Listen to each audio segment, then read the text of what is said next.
Hello everyone, welcome to all on matrix classes. आज जो अपन topic discuss करने वाले हैं बेटा वो बहुत ही इंपॉर्टेंट टॉपिक है। कौन सा? Application of Z transform. ठीक है, ध्यान से इसकी एप्लीकेशंस को डिस्कस करेंगे सॉल्व करने के लिए। किसको? डिफरेंशियल इक्वेशन को विद कांस्टेंट कोफिशिएंट। क्या कह रहा है? U of N plus two minus का thrice of u of N plus का वन माइनस का four of u n equal to thrice of N.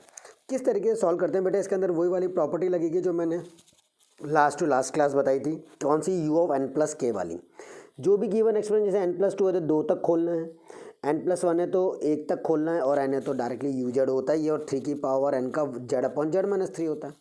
अब सबसे पहले जो भी गिवन एक्सप्रेशन होगा इसका क्या लोगे आप? जेड ट्रांसफॉर्म लोगे। तो U of N plus two का जब जेड ट्रांसफॉर्म लोगे तो यू ऑफ एन प्लस के का मैंने तुम लोगों को बताया हुआ है पहले कि यू ऑफ एन प्लस के का क्या होता है? यू जेड है ना, माइनस का कितना? यू नॉट माइनस का यू वन जेड इनवर्स। ऐसे ही आगे की तरफ बढ़ती चली जाती है चीज़ें, बढ़ती नहीं बढ़ती? तो वैसे के वैसे आपको करना है, जितना के होगा उसके अकॉर्डिंग करना है। ठीक है, ठीक है। तो देखना कि बेटा किस तरीके से मैं लगा रहा हूँ, उसको ध्यान से करना। सबसे पहले जो भी एक्सप्रेशन दे रखा है उसका जेड ट्रांसफॉर्म ले लो। पहले वाले का जेड ट्रांसफॉर्म ले लिया है ना, जेड स्क्वायर माइनस का, क्योंकि कितनी थी? U of N plus two था तो Z square U Z minus का यू नॉट और जेड इनवर्स यू वन कर दिया। माइनस का कितना? Three Z U of N plus one का लिख दिया, ये U of N plus one का यू जेड माइनस का यू नॉट, और फिर किसका लिख दिया है? यू एन का कितना? यू जेड, और थ्री की पावर एन का कितना? जेड अपॉन में कितना? जेड माइनस का थ्री। ठीक है, अब बेटा ध्यान से इस पूरे एक्सप्रेशन में से कॉमन ले लो। क्या? जो सेम टर्म आ रही है, जैसे देखो यू जेड कॉमन आ रहा है, यू जेड और ये यू जेड कॉमन आ रहा है, तो जेड स्क्वायर माइनस का थ्री जेड माइनस का कितना? फोर। आ गया इन तीनों में से कॉमन, यू जेड कर दिया। फिर कौन कॉमन आ रहा है? यू नॉट कॉमन आ रहा है। यू नॉट कितना आ रहा है? माइनस का जेड स्क्वायर, और यू नॉट कितना कॉमन? माइनस का थ्री जेड, ये कॉमन ले लिया। फिर लास्ट कौन सी टर्म बची? Z square into Z inverse U one, तो जेड स्क्वायर से जेड इनवर्स कट जाएगा तो सिर्फ क्या बच जाएगा? जेड, और जेड कितना? यू वन, और थ्री की पावर इनका कर देंगे जेड अपॉन में कितना? जेड माइनस का थ्री कर दिया। अब बेटा इसके फैक्टर कर दो, Z square minus three Z minus four के। तो कैसे करोगे? जेड स्क्वायर माइनस का कितना? थ्री जेड, मतलब इसको लिख दिया फोर जेड माइनस का जेड माइनस का कितना? फोर। जेड कॉमन ले लेना बेटा, completing splitting the middle term. तो जेड जब कॉमन ले लोगे इसके अंदर से तो क्या हो जाएगा आपका? जेड कॉमन ले लेंगे अपन तो ये हो जाएगा जेड माइनस का कितना? फोर माइनस का वन कॉमन ले लेंगे, सॉरी प्लस करना है यहाँ तो, क्योंकि थ्री चाहिए ना, तो प्लस का कर दिया। और जेड माइनस का कितना? फोर, तो जेड माइनस का four, z plus one factor आ गए आपके, आ गए यू जेड। और यू नॉट की वैल्यू कितनी है? कुछ नहीं बोली, तो यू नॉट आपका क्या हो जाएगा? उधर चला जाएगा, पूरी यू नॉट की टर्म उधर चल जाएगी और यू वन की टर्म भी राइट हैंड साइड में चली जाएगी, और ये यू जेड यहीं पर रहने दिया। Z upon Z minus three as it is, ये यू नॉट का वाली टर्म ये रही, और यू वन वाली टर्म इक्वल टू के इस साइड आ गई। ठीक है, अब बेटा यहाँ से यू जेड की टर्म निकाल लो। यू जेड, ये जेड माइनस फोर और जेड प्लस वन को सबसे डिवाइड कर दो, इधर भी कर दो, इधर भी कर दो, और इधर भी कर दो। तो जेड माइनस थ्री तो पहले से ही था, जेड माइनस का फोर और जेड प्लस वन कर दिया। ये जेड स्क्वायर माइनस जेड, इसमें से जेड कॉमन ले लिया। यहाँ पर अभी थोड़ी देर के लिए पहले मैं जेड रख देता हूँ। ये जेड कॉमन ले लिया तो जेड माइनस का थ्री, ये जेड इंटू कितना था? You one. अब बेटा ये जो ऊपर वाला जेड सब में आ रहा है ना, इसको उठा करके नीचे डाल दिया है। ठीक है, एक स्टेप बढ़ा दिए तो ऊपर वाला जेड उठा करके कहाँ डाल दिया है? नीचे डाल दिया है। समझ गए? तो आपकी ये वाली टर्म ऐसी हो गई, और ये वाली टर्म जेड से को नीचे डाल दिया है तो जेड माइनस का फोर जेड प्लस वन आ गया। ठीक है, अब आपको इंडिविजुअली सबके पार्शियल फ्रैक्शन करने हैं, सबके पार्शियल फ्रैक्शन करने हैं। जेड माइनस का three, Z minus four, z plus one, फिर ये इसका पार्शियल फ्रैक्शन करके अलग अलग ए और बी की वैल्यू निकालनी है, फिर इसका पार्शियल फ्रैक्शन करके ए और बी की वैल्यू अलग निकालनी है। मैं एक बता रहा हूँ, बाकी के दोनों पार्शियल फ्रैक्शन आप खुद करोगे बेटा सेम तरीके से। मैं इसका बता रहा हूँ क्योंकि ये बड़ा है, Z minus three, Z minus four, z plus one. ठीक है, तो देखना मैं कैसे करता हूँ partial fraction. One upon Z minus का थ्री, वैसे मैं पहले बता चुका हूँ प्रीवियस क्लास के अंदर पार्शियल फ्रैक्शन कैसे करते हैं, फिर भी देख लो। जेड माइनस का फोर और ये कितना? जेड प्लस का कितना? वन। क्या करेंगे बेटा? ए अपॉन कांस्टेंट अरेंज कर दिया जेड माइनस का थ्री, प्लस का बी अपॉन कांस्टेंट अरेंज कर दिया जेड माइनस का फोर, प्लस का सी अपॉन कांस्टेंट अरेंज कर दिया जेड प्लस का कितना? वन। वन इक्वल टू क्या आ जाएगा? ए जेड माइनस का कितना? फोर, और जेड प्लस का कितना? वन। ठीक है, प्लस का यहाँ पर कर दोगे बी जेड माइनस का थ्री और जेड प्लस का कितना? वन, प्लस का क्या कर दोगे? सी क्या आ जाएगा सी में जेड माइनस का एलसीएम लेना आता है ना, बस वही एलसीएम लिया है बेटा और कोई बड़ी बात नहीं। जेड माइनस का कितना 4। अब एक एक करके एक एक फैक्टर को ज़ीरो कर दो। एक बार जेड माइनस 4 को ज़ीरो कर दो, है ना, तो 1 इक्वल टू ये वाली टर्म खत्म हो जाएगी, ये वाली टर्म खत्म हो जाएगी क्योंकि जेड माइनस 4 है। सिर्फ ये बीच की रह जाएगी बी वाली, तो बी 4 माइनस का कितना जेड 1, 4 प्लस का 1 कितना 5, तो बी की वैल्यू आ जाएगी 1/5। ठीक है, तो देखो बी की वैल्यू 1/5 आ रही होगी, ये आ रही बी की वैल्यू कितनी 1/5। ठीक है, ए की वैल्यू माइनस का इसी तरीके से ए की वैल्यू कैसे आएगी, ए की वैल्यू आ जाएगी जब जेड माइनस 3 को जीरो कर दोगे, मतलब जेड की वैल्यू कितनी 3। ये तो बी की वैल्यू मैंने निकाल के बता दी। अब मैं तुम्हें किसकी वैल्यू निकाल के बता रहा हूँ, ए की वैल्यू निकाल के बता रहा हूँ, ध्यान देना बेटा। जेड माइनस 3 को क्या कर दोगे 0, ये ऊपर का हटा देता हूँ ताकि अपने पास जगह हो जाएगी और अपन उसके अकॉर्डिंग कर लेंगे। ठीक है, हाँ अब मैंने क्या किया बेटा, z माइनस 3 को 0 कर दिया, z माइनस 3 इक्वल टू कितना 0, z की वैल्यू कितनी आ गई 3, तो 1 इक्वल टू a 3 माइनस का 4 माइनस का 1 और 3 प्लस का 1 4, तो a की वैल्यू आ गई बेटा कितनी माइनस का 1/4। देखो आ रही होगी a की वैल्यू माइनस का 1/4, ये आ रही है a की वैल्यू माइनस 1/4।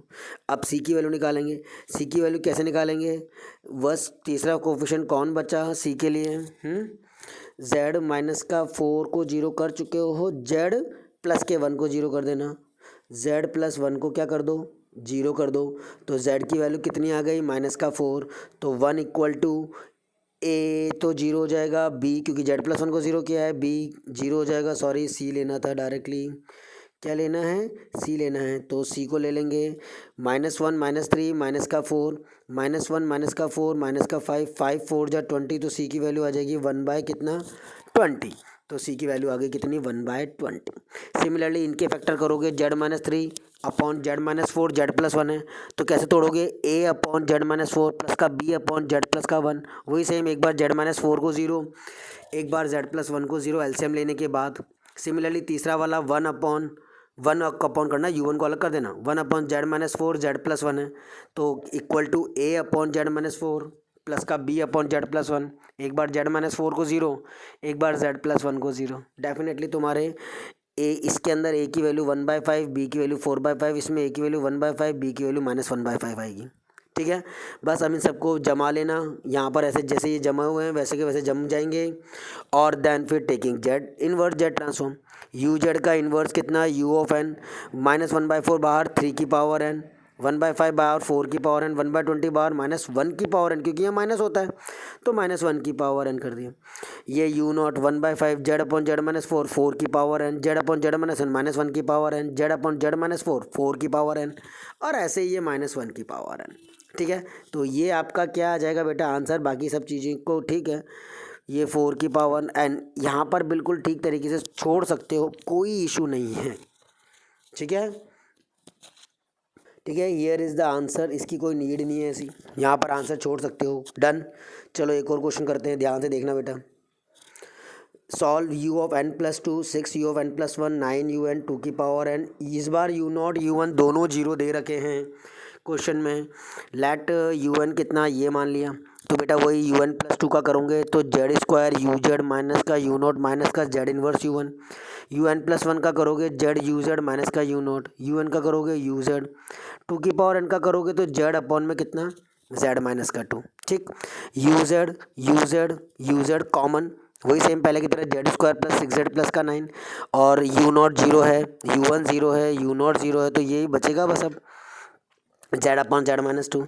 अब बेटा जेड स्क्वायर प्लस का 6z प्लस 9 के फैक्टर कर लेना, वही सेम जेड स्क्वायर 3 3 जा 9 होता है, या फिर ये जेड प्लस 3 का होल स्क्वायर है, दिख रहा होगा जेड प्लस 3 का होल स्क्वायर है, तो डायरेक्टली लिख दो इसको जेड प्लस 3 का क्या होल स्क्वायर, तो जेड प्लस 3 का होल स्क्वायर नीचे चला गया, और ये जो ऊपर वाला जेड था उसको यू जेड के साथ नीचे भेज दिया। हमेशा जेड को नीचे ही रखना ताकि फॉर्मूला बनाने में ईजी रहेगा, कभी भी जेड ऊपर मत रखना, ये जेड हमेशा यू जेड के साथ नीचे ही रहेगा। नहीं होना तो अरेंज कर लेना, जैसे किसी टर्म में नहीं हो बाई चांस, यहाँ पर अगर ये जेड नहीं होता 1 होता तो मैं इसके साथ नीचे जेड अरेंज कर देता, पर यू जेड के नीचे जेड होगा ही होगा, तभी क्वेश्चन हो पाएंगे, क्योंकि मेरा फॉर्मूला ए की पावर एन यू एन का होता है जेड अपॉन जेड माइनस का ए, इसलिए। ठीक है, कर दिया।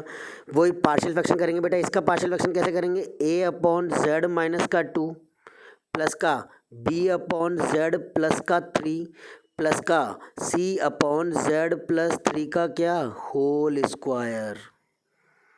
ठीक है, इस तरीके से आपको करना है। वही एलसीएम लोगे पहले की तरह और एलसीएम लेकर के वही एबीसी की वैल्यू निकालोगे। बेटा इसमें कोफिशिएंट्स कंपेयर होंगे, आता है क्या नहीं, चलो मैं बताता हूँ, ध्यान से देखना। 1 = a, यहाँ आ जाएगा जेड प्लस 3 का क्या होल स्क्वायर प्लस का बी, यहाँ आ जाएगा जेड माइनस का 2 और जेड प्लस का 3, एलसीएम ले रहा हूँ प्रॉपर, सी और ये जेड प्लस 3 का क्या हो जाएगा होल स्क्वायर। ठीक है, अब एक बार एक एक करके दो फैक्टर को तो जीरो कर सकते हो, एक बार जेड प्लस 3 को जीरो कर देना है ना, क्या कर देना जेड प्लस 3 को ज़ीरो, तो जेड की वैल्यू कितनी आ जाएगी -3, तो ये वाली टर्म तो ख़त्म, ये वाली टर्म ख़त्म, जेड प्लस 3 को ज़ीरो। ओ मैंने सॉरी गड़बड़ करी कुछ, हाँ मैंने एक बहुत बड़ी गड़बड़ यहाँ सी के साथ, सॉरी बेटा सॉरी प्लस का सी के साथ क्या आ जाएगा जेड माइनस का कितना है 2। ठीक है, तो जेड की वैल्यू -3 इसमें पुट करेंगे, 1 = सी -3 माइनस का 2 माइनस का 5 कितना -5, तो सी की वैल्यू कितनी आ जाएगी 1 अपॉन -5, तो सी की वैल्यू माइनस का कितना आ जाएगा 1/5 आ जाएगी। ठीक है, अब और क्या फैक्टर बचा, जेड -2 को ज़ीरो कर दो बेटा, तो जेड -2 को आपने क्या किया ज़ीरो, तो जेड की वैल्यू कितनी 2, तो जेड की वैल्यू 2 पुट करो, 1 = जेड की वैल्यू 2, 3 और 2 5 25, तो 1 = ए और ये कितना 25, तो ए की वैल्यू कितनी आ जाएगी 1/25 आ जाएगी। ठीक है, अब बेटा यहाँ पर आकर के कोफिशिएंट्स कंपेयर होंगे, तो ध्यान से देखना वो गणित कैसी होती है, मतलब उस मैथ्स को कैसे करते हैं, ध्यान से लिसन। तो 1 = यहाँ से बेटा होल स्क्वायर खोल दो, ए स्क्वायर प्लस का बी स्क्वायर प्लस का 3 × 2 = 6z प्लस का ये बी ये जेड माइनस का कितना 2 प्लस का यहाँ पर है सी है ना, सी जेड प्लस का कितना 3। अब स्क्वायर का कोफिशिएंट कंपेयर करेंगे तो कोई है ही नहीं, मुझे चाहिए किसकी वैल्यू बी की, सी की आ गई है, ए की आ गई है, बी की वैल्यू चाहिए, तो बी की वैल्यू किस में आएगी जेड के कोफिशिएंट में, तो जेड का कोफिशिएंट देखो यहाँ 6a हो जाएगा, 6a प्लस का बी प्लस का सी, 6a प्लस का बी प्लस का सी इक्वल टू जेड का, तो इक्वल टू के उधर कोई कोफिशिएंट नहीं है क्योंकि इधर तो 1 ही है, तो पुट कर दो वैल्यूज़, ए की वैल्यू 1/25 तो 6/25, बी की वैल्यू तो आपको निकालनी है, सी की वैल्यू माइनस का 1/5, सी की वैल्यू इतनी आई थी ना जो भी आई थी, तो बी की वैल्यू यहाँ से डिटरमाइन हो जाएगी, कर लोगे। तो इस तरीके से आपको क्या करना है बी की वैल्यू को डिटरमाइन कर लेना है। ऐसे सारी वैल्यूज़ आ जाएंगी आपकी ए बी सी की, देख लो ए की वैल्यू 1/25 आ गई, बी की वैल्यू 1/25 आ गई, सी की वैल्यू -1/5 आ गई। ठीक है, फिर वही जेड को वापस से ऊपर भेज दो, ये 2 की पावर n, ये -3 की पावर n। अब ये 3z अपॉन जेड प्लस 3 किसका है बेटा, प्रॉपर्टी मल्टीप्लिकेशन वाली, क्योंकि स्क्वायर आ रहा है जेड भी आ रहा है, तो n -3 की पावर n हो जाएगा। ठीक है, मैंने n का बताया था ना थ्योरम, माइनस का Z d/dz of Z transform of n की पावर p-1 वाला फॉर्मूला, उससे आया है ये रहा। ठीक है, तो ये पैटर्न होता है किसका, इन्वर्स जेड ट्रांसफॉर्म की एप्लीकेशन का, जो एप्लीकेशन ऑफ जेड ट्रांसफॉर्म कहलाती है। ठीक है, कंप्लीटेड इन प्रॉपर वे, अच्छे से कर लो, कोई डाउट आता है तो डिस्कस कर लो। एक क्वेश्चन मैं तुम्हें होमवर्क के लिए दे रहा हूँ, उसको ध्यान से करना किस तरीके से करना है। ठीक है, और मुझे सेंड करना कि सर ये हो गया है, देख लीजिए सही है या गलत है। ठीक है, राइट द क्वेश्चन क्या है, u ऑफ n प्लस का 2, u ऑफ n प्लस का 2 प्लस का 4u ऑफ n प्लस का 1 प्लस का 3u ऑफ कितना n इक्वल टू कितना है 3 की पावर कितना n, जहाँ पर u0 और u1 दोनों ही आपके कितने हैं 1 हैं। ठीक है, सॉल्व करो और मुझे आंसर भेजो इसका। ठीक है, ओके बाय, टेक केयर।